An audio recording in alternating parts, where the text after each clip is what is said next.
Kia ora, welcome back to another session of economics. We're looking at the second part of our study on supply, and now we're going to focus on price elasticity of supply. And so the focus is on how a change in price will affect quantity supplied. So let's go. So we're looking at elasticity, price elasticity of supply. So let's remind ourselves of the meaning of the word elasticity. Two synonyms: sensitivity and responsiveness. So price elasticity of supply, PES, is the responsiveness of quantity supplied to changes in price. Price changes, how does quantity supplied react?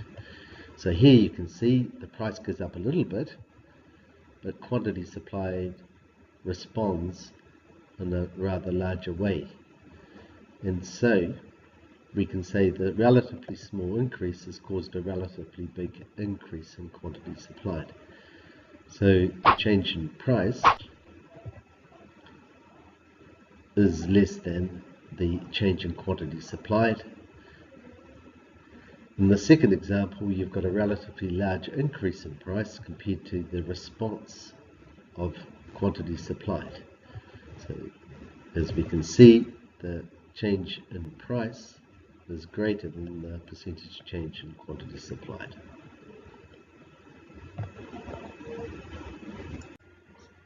So in the same way that we could measure the responsiveness of quantity demanded to a change in price, we have formulas to measure this responsiveness, same formulas, but now the variable is quantity supplied. So we use the arc coefficient or the midpoint formula. The midpoint formula is the one that we prefer when actual figures are used, numbers, dollars, quantities, because it's a little bit more accurate. So if the answer is greater than 1, then the quantity supplied has changed relatively more than the price change. So the coefficient will be greater than 1, elastic. If it's equal to 1, then the change in price evokes in the same change in quantity supplied. And so we say the price elasticity of supply is unitary. If the answer is less than 1, then we know that the quantity supplied change is less than the change in price. So the answer would be less than 1.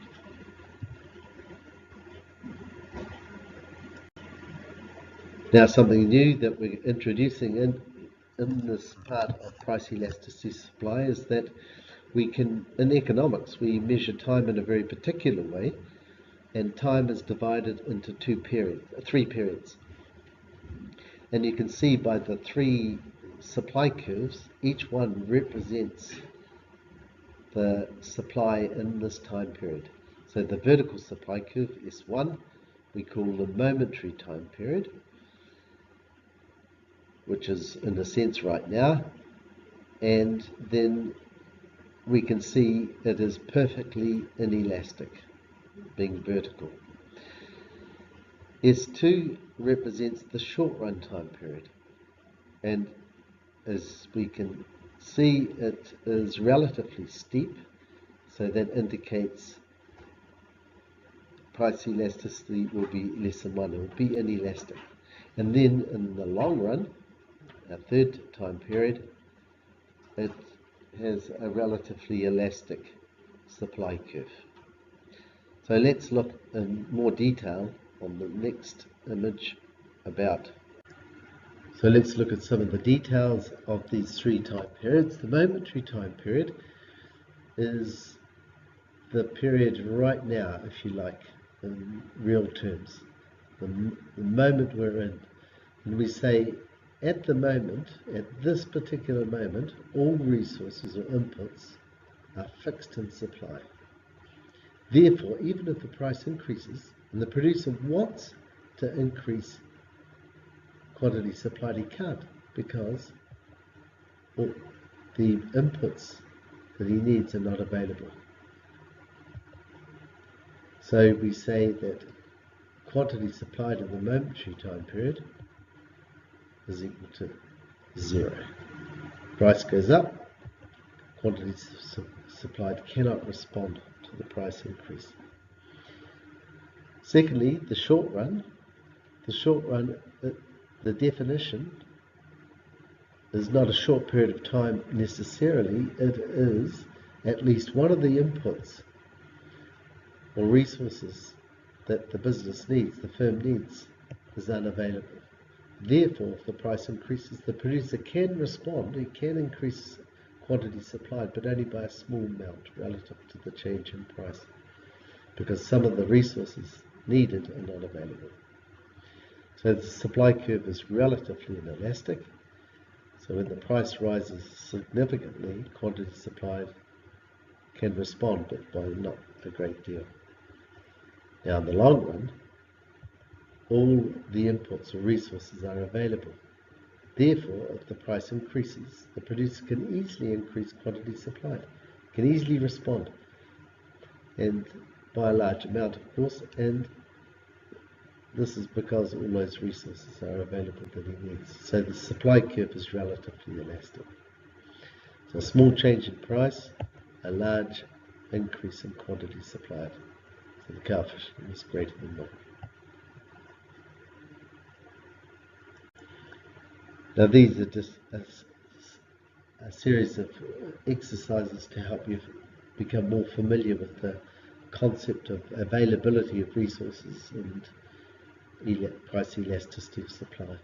So if resources are readily available, easily gotten, producers can easily increase quantity supplied, more elastic. The mobility of resources. Now we look at mobility in two ways.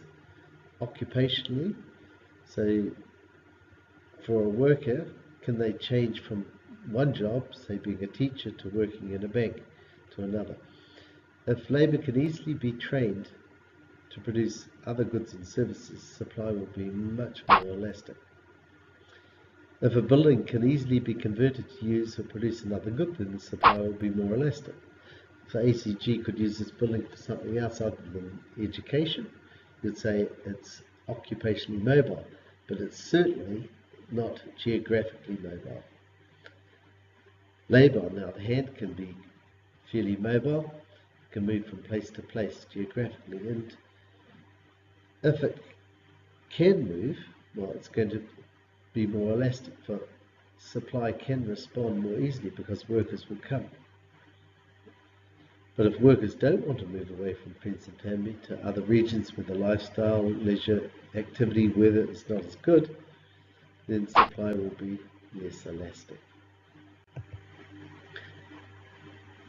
The ease of which production can be increased or decreased, in other words, price elasticity of supply, depends on the level of employment in a region or economy. If it's high, everyone has a job, and so it's going to be much harder to attract new workers or workers who have already got a job to come and work for you. So supply will be less elastic. How easy it is to enter in and start producing in a market or industry. If there's strong barriers to enter and start producing, for example, barriers like setting up, costs, or shortages of suitable factory space or land, then supply will be less elastic. Government regulations and legal restrictions can also make it difficult to set up, thus making supply less elastic. Availability of stock. If it's easy to store the good and therefore make it available when, say, for example, demand increases for that product, supply will be much more elastic. If the amount of spare capacity in the industry, already mentioned, if workers, factories, office space and machines are readily available, then of course businesses can get those inputs and supply will be more elastic. One final point to note is that price elasticity of supply in terms of time is going to be different for the type of good. Each good has a different time period in terms of short and long run. Pine trees take over 30 years to be ready to harvest. Lambs are ready for slaughter in less than 1 year. Now, Coke can be manufactured very quickly, and once the factory is ready to go, and can easily be stored. So the time to increase quantity supplied will be very, very short compared to sheep or tree production. So we've come to the end of our unit, and so we'll be completing the different parts to it, and of course workbook exercises and a summary. See you later.